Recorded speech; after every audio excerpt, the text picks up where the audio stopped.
dalam rahim, dalam perutnya bisa ada laki-laki 9 bulan 10 hari bersemayam, dan dia adalah Isa alaihi salam, dibesarkan oleh Maryam.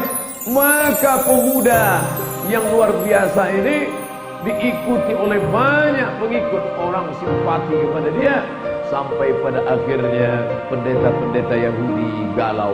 Ini kalau pengikutnya makin banyak, kacau kita. Nanti dia makin banyak pengikutnya, dia harus kita habisi. Ternyata orang-orang yang pengikutnya banyak itu harus dihabisi. Betul?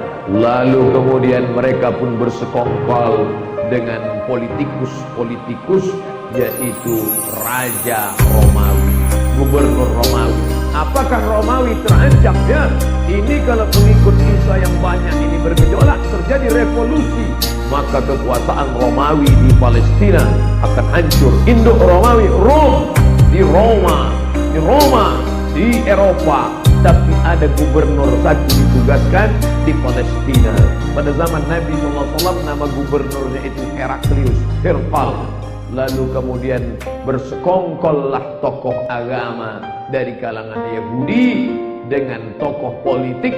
Agama dengan politik pada zaman itu tidak pernah bersatu. Politik dengan jalannya, agama dengan jalannya. Tapi karena ada kepentingan, maka bersatulah pendeta-pendeta Yahudi dengan pemimpin Roma, gubernur Roma yang ada di Palestina. Bagaimana menghabisi Isa alaihissalam. Mereka pun datang, tapi di sekeliling Isa ini murid-murid yang luar biasa. Inilah jamaah yang solid, walaupun kena hujan dia tak pernah bergeming. Allahu Akbar. Masyaallah. Lalu kemudian saat itu kira-kira bagaimana ini? Tidak ada satupun murid Isa itu yang bisa diterobos. Filosofi kita mesti saddul halal, tutup celah, rapatkan barisan. Innallaha yuhibbul ladzina yuqatiluna fi sabilihi shaffa. Allah suka, Allah cinta kepada umat kalau dia berjihad di sabilillah shaffa, jalannya shaf, lurus, tidak belok-belok, tidak mencela-menceli, tidak ada celah masuk. Tapi ternyata di tengah bulu kambing yang hitam ada satu pengkhianat bernama Yudas Iskariot. Disogok dengan beberapa keping uang emas. Ditanya, di mana tempat persembunyian Isa? Akhirnya dia menunjukkan. Ternyata di tengah itu ada pengkhianat. Siapa pengkhianatnya? Yudas Iskariot. Akhirnya bersekongkollah bertiga. Roma dengan gubernurnya, pendeta-pendeta Yahudi dengan Yudas. Maka mereka pun malam itu mencari di mana persembunyian Isa. Di sana. Tapi kemudian mereka ingin meyakinkan, betul tidak dia ada di dalam. Yudas, coba cek ke dalam. Kalau kami nanti yang masuk, mereka akan bubar. Coba kau masuk ke dalam. Yudas pun masuk ke dalam, ingin memastikan bahwa Isa memang ada di dalam.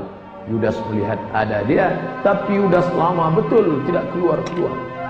Maka akhirnya pendeta Yahudi bersama dengan ini raja penguasa Romawi berkata, kalau begitu kita terobos saja ke dalam, kita serbu. Okelah, mereka pun menyerbu ke dalam. Terjadilah mukjizat pada diri Isa. Wa ma qataluhu, mereka tidak berhasil menangkap Isa. Wa ma salabuhu, mereka tak berhasil menyalib Isa. Walakin syubbiha lahum, ada laki-laki yang diserupakan wajahnya dengan Isa, itulah dia Yudas. Maka jangan mau disogok, nanti mati dalam keadaan disalib. Akhirnya ditangkaplah Yudas. Mana Isa? Barrafa'ahu Allah. Allah mengangkat Nabi Isa alaihi salam. Allah mengangkat Nabi Isa. Wa ma qataluhu yaqina, mereka tidak benar-benar yakin sudah membunuh Isa alaihissalam. Wa ma qataluhu yaqina, mereka tidak yakin yang mereka bunuh itu adalah Isa.